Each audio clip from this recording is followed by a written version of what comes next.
Tadi kita sudah dengar betapa Allah perintahkan kepada kita agar kita ikhlas semata-mata hanya karena Allah, tidak ada karena yang lain. Nah, sekarang kalau misalnya ada perbuatan, tingkah laku atau apapun yang kita lakukan bukan karena Allah tapi karena riya atau karena ingin dipuji atau karena ingin pamer, maka ini adalah hal yang paling dibenci oleh Allah Subhanahu wa taala. Kita lihat bahwa Al-Qur'an dan Sunnah menghimpun anjuran supaya kita itu mempunyai niat yang ikhlas dan kejujuran. Keduanya itu menghimpun peringatan dan adanya ancaman tentang orang-orang yang berbuat riya, bencana orang yang berbuat riya, mencari keridhaan manusia dan bukan keridhaan Allah. Nah, artinya orang-orang yang seperti ini jauh dari melakukan amal-amal akhirat.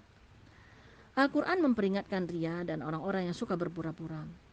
Sesungguhnya riya itu termasuk kedurhakaan hati yang sangat berbahaya terhadap diri dan amal. Juga termasuk dosa besar yang merusak. Maka dari itu ancamannya juga diperkeras di dalam Al-Quran dan Al-Hadis.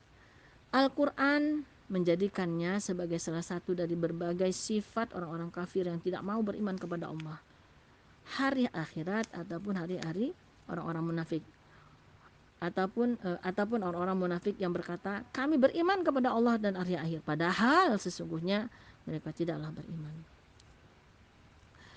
Mereka beriman hanya dengan hatinya, tidak hanya dengan mulutnya, tapi tidak dengan hatinya. Kita lihat. Pertama adalah di dalam surat Al-Baqarah ayat 264. Kita baca yang di pertengahannya saja. Seperti orang-orang yang menafkahkan karena hartanya karena riya kepada manusia dan tidak beriman kepada Allah dan hari akhir. Maka perumpamaan orang seperti itu adalah seperti batu licin yang di atasnya ada tanah, kemudian batu itu ditimpa hujan lebat, lalu menjadilah dia bersih, tidak bertanah. Mereka tidak menguasai sesuatu pun dari apa yang mereka usahakan, dan Allah tidak memberi petunjuk kepada orang-orang yang kafir. Jadi jelas sekali, kalau kita sudah berbuat riya terhadap apa saja, gak ada pahala sedikit pun yang kita dapatkan pada hari itu, karena akan habis bagaikan batu licin tadi yang tertimpa air hujan. Kemudian di dalam surat An-Nisa Allah juga berfirman ayat 38, dan juga orang-orang yang menafkahkan harta-harta mereka karena riya kepada manusia dan orang-orang yang tidak beriman kepada Allah dan kepada hari kemudian, barang siapa yang mengambil setan itu menjadi temannya, maka setan itu adalah teman yang seburuk-buruknya. Inilah riya. Riya ini adalah ciri daripada orang-orang kafir yang tidak beriman kepada asal usul dan tempat kembalinya. Sulit sekali digambarkan jika mereka beriman kepada Allah dan hari akhir. Kalaulah memang mereka beriman kepada Al-Quran, kepada Allah dan kepada hari akhir, tidak akan mungkin dia akan bersifat seperti itu. Nah, di dalam Al-Quran, di dalam Sunnah, kita juga melihat bagaimana hukuman daripada riya ini, ya, bahwa Allah sangat membenci orang-orang yang melakukan riya ini. Pertama kita lihat di dalam surah Al-Ma'un, Bunda juga bisa hafal ya suratnya. Fawailul lil musallin alladzina hum an salatihim sahun, ya, alladzina hum an salatihim sahun alladzina hum yuraun. Maka celakalah orang-orang yang sholat, yaitu orang-orang yang lalai terhadap sholatnya, yang berbuat riya. Dia sholat tapi dia riya, ya. Kenapa? Dia lakukan sholat supaya orang lain memuji dia. Contoh kecilnya misalnya, kalau di rumah kita nggak pernah sholat qobliyah dengan ba'di, tapi sampai di masjid karena orang rame kita sholat tahiyatul masjid, qobliyah dan ba'di. Nah, artinya apa? Dia pamer bahwa dia termasuk orang yang alim, itu misalnya. Tapi saya yakin bunda-bunda di sini tidak semuanya, tidak ada yang berbuat seperti itu. Kemudian ayat tadi, ayat yang sudah kita baca ya, dalam surat Al-Kahfi ayat 110 juga tentang itu. Kemudian kita lihat lagi di dalam surat Al-Anfal. Ya, dalam surat Al-Anfal ayat 47. Dan janganlah kalian seperti orang-orang yang keluar dari kampungnya dengan rasa angkuh, dengan maksud ria kepada manusia, serta menghalangi orang-orang dari jalan Allah. Kemudian di ayat surat An-Nisa ayat 142. Sesungguhnya orang-orang munafik itu menipu Allah, dan Allah akan membalas tipuan mereka. Dan apabila mereka berdiri untuk sholat, mereka berdiri dengan malas. Mereka bermaksud ria dengan sholat di hadapan manusia, dan tidaklah mereka menyebut Allah kecuali sedikit sekali. Nah, inilah Al-Quran yang telah mengatakan bahwa ria itu sebenarnya adalah haram, dan Allah sangat membenci orang-orang yang berbuat ria itu. Kita lihat hadis-hadis Rasul ya, yang menceritakan tentang ria ini dan memperingatkan bahayanya ria.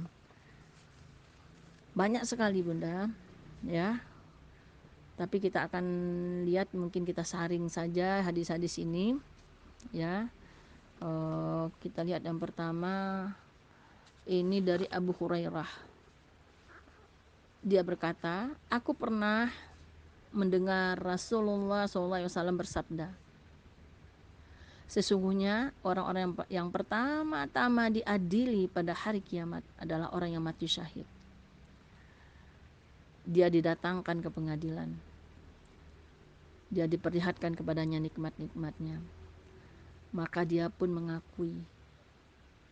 Allah bertanya, oh ya, sebelum kita bacakan hadis ini sebenarnya berawal dari seorang sahabat Rasulullah. Seorang sahabat Rasulullah ini dia melihat pada suatu hari di suatu masjid ramai sekali orang di sana. Kemudian dia lihat, kenapa orang di situ ramai banget. Dia datang, dilihatnya, oh ternyata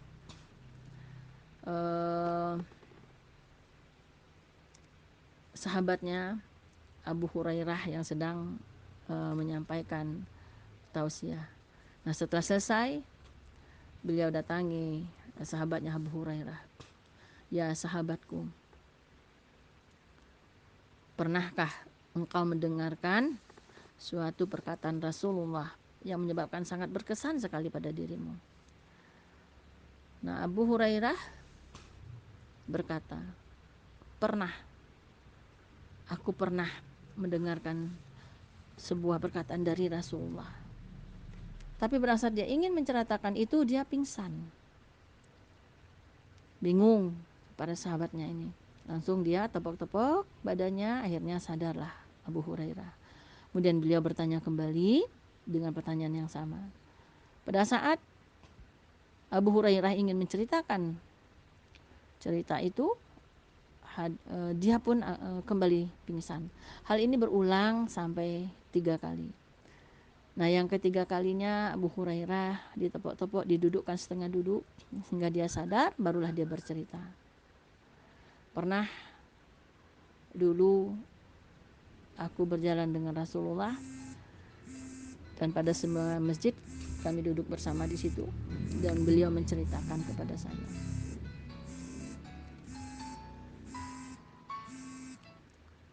Sesungguhnya orang yang pertama-tama diadili pada hari kiamat adalah orang yang mati syahid. Dia didatangkan ke pengadilan, diperlihatkan kepadanya nikmat-nikmatnya, maka dia pun mengakuinya. Allah bertanya, apa yang engkau perbuat dengan nikmat-nikmat itu? Dia menjawab, aku berperang karena engkau hingga aku mati syahid. Allah berfirman, engkau dusta, tetapi engkau berperang supaya dikatakan dia adalah orang yang gagah berani. Dan memang begitulah yang dikatakan tentang dirimu. Kemudian diperintahkan agar dia diseret dengan muka tertelungkup lalu dilemparkan ke dalam neraka. Berikutnya yang diadili adalah seseorang yang mempelajari ilmu dan mengajarkannya serta membaca Al-Quran. Dia didatangkan di pengadilan, lalu diperlihatkan kepadanya nikmat-nikmatnya. Maka dia pun mengakuinya. Allah bertanya, apa yang pernah engkau perbuat dengan nikmat-nikmat itu? Dia menjawab, aku mempelajari ilmu dan mengajarkannya, serta aku membaca Al-Quran karenamu. Allah berfirman, engkau dusta, tetapi engkau mempelajari ilmu agar dikatakan dia adalah orang yang berilmu, dan engkau membaca Al-Quran agar dikatakan bahwa dia adalah qori atau pandai membaca. Dan memang begitulah yang dikatakan tentang dirimu. Kemudian diperintahkan agar dia diseret mukanya tertelungkup, dengan muka yang tertelungkup, hingga dilemparkan ke dalam neraka. Berikutnya yang diadili adalah orang yang diberi kelapangan oleh Allah dan juga diberinya berbagai macam harta. Lalu dia didatangkan ke pengadilan dan diperlihatkan kepadanya nikmat-nikmatnya. Maka dia pun mengakuinya. Allah bertanya, apa yang engkau perbuat dengan nikmat-nikmat itu? Dia menjawab, aku tidak meninggalkan satu jalan pun yang engkau suka agar dinafkahkan harta, melainkan aku pun menafkahkannya karena engkau. Allah berfirman, engkau dusta, tetapi engkau melakukan hal itu agar dikatakan dia seorang pemurah atau dermawan. Dan memang itulah yang dikatakan tentang dirimu. Kemudian dia diperintahkan agar diseret dengan wajah tertelungkup, lalu dilemparkan ke dalam neraka. Hadis riwayat Muslim, An-Nasa'i, At-Tirmizi, dan Ibnu Hibban. Masya Allah bunda, saat saya mendengarkan hadis ini, mendapatkan hadis ini, badan saya gemetar.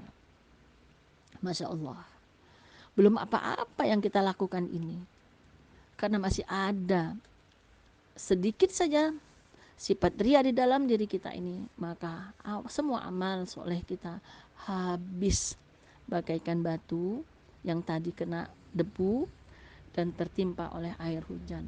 Itulah gambaran orang-orang yang berbuat ria, orang-orang yang berbuat pamer, memamerkan semua harta, semua apapun yang dia miliki.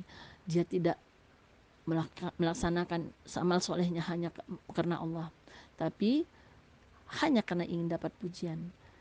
Yang pertama tadi kita lihat bahwa syuhada, jelas syuhada itu adalah fisabilillah, tapi dia bukan, hatinya bukan karena Allah, hanya karena ingin disebut atau ingin dipanggil sebagai para syuhada, maka dia ditempatkan ke dalam neraka.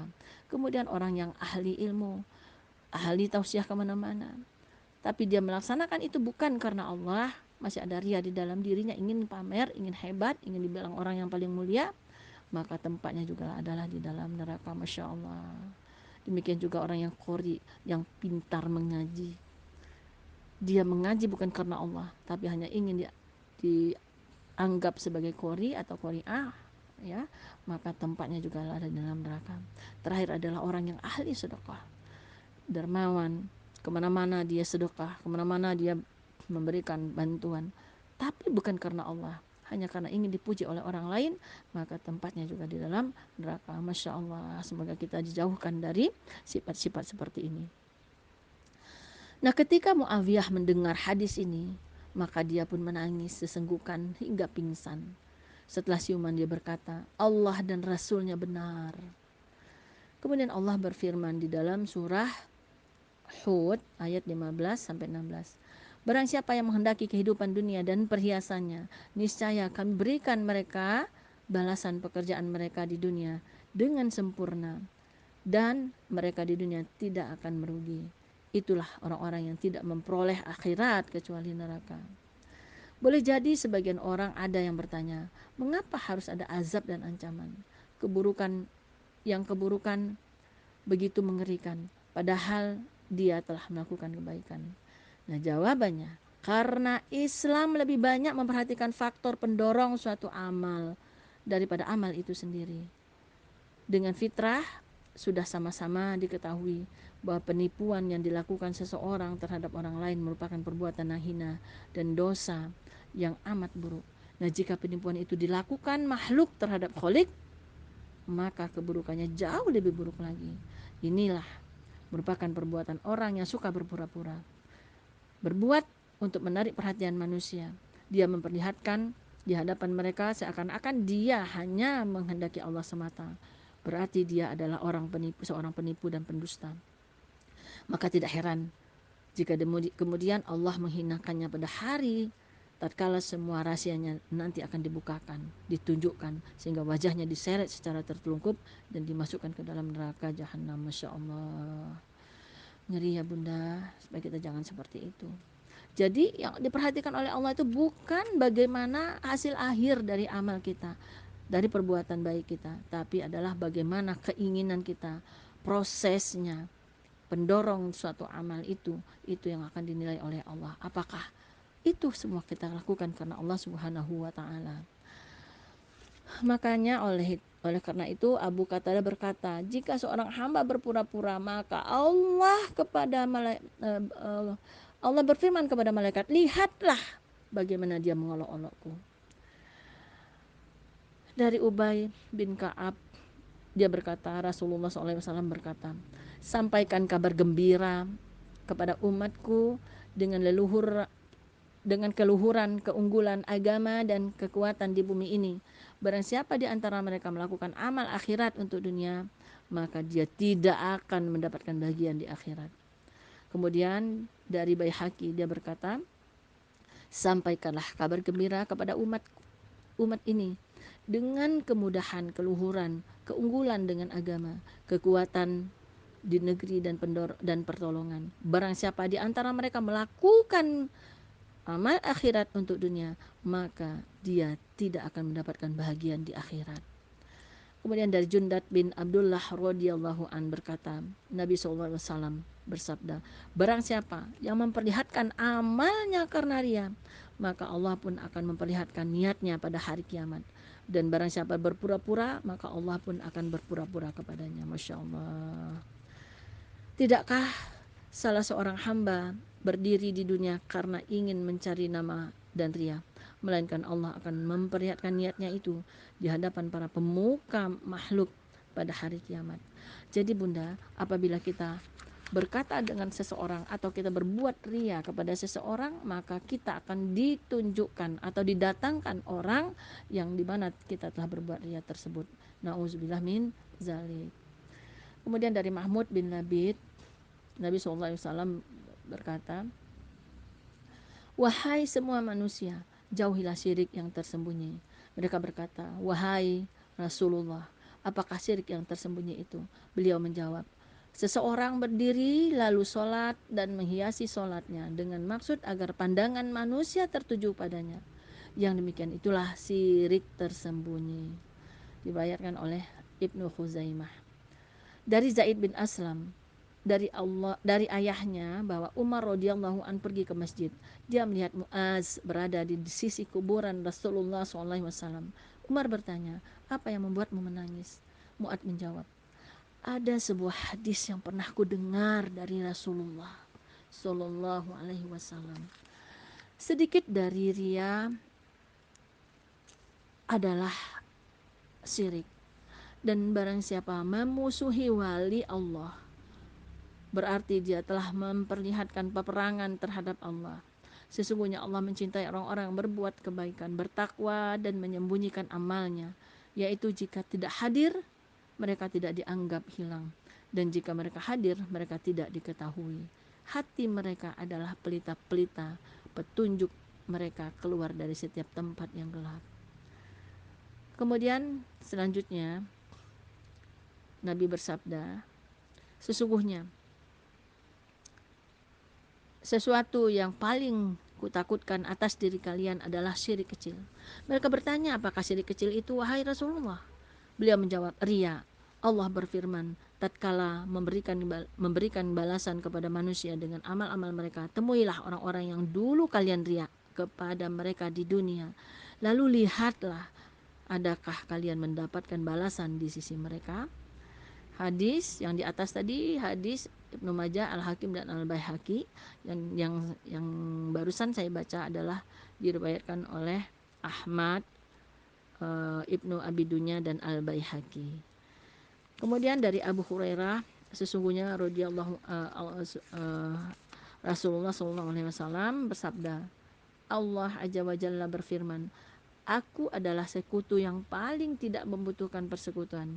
Barang siapa melakukan sesuatu amal bagiku, sedang dia menyekutukan selain aku di dalamnya, maka aku berlepas diri darinya, dan dia menjadi pemilik yang disekutukan itu. Hadis riwayat Ibnu Majah, Ibnu Khuzaimah dan Al-Baihaqi.